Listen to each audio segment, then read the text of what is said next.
ये बगैर मोटरसाइकिल है, रोक रहे हैं। हेलमेट हेलमेट नहीं पहना, बस रोके।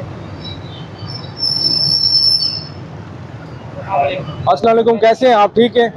हेलमेट आपकी सेफ्टी के लिए बना है। एक मिनट, हेलमेट आपकी सेफ्टी के लिए बना है।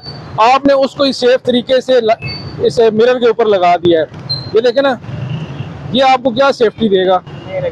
यहाँ सेफ्टी देगा, ये सर पे पहन के देगा। लाइसेंस है आपके पास? लाइसेंस चेक कराएं।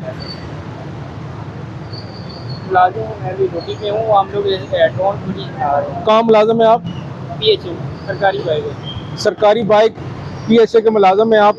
आपने हेलमेट नहीं पहना। विजिट कर रहे हैं इधर, इसलिए मेरी बात सुने, हमारे लिए भी हुक्म है कि हम भी यूनिफॉर्म और हम भी अगर यूनिफॉर्म और विदाउट होंगे हम भी हेलमेट पहनेंगे। ऐसे ही है, लेकिन अभी ड्यूटी कर रहे हैं, विजिट आप लाइसेंस लाइसेंस लाइसेंस ये को रोके, ये पकड़े, हेलमेट पहना करें। नहीं पहन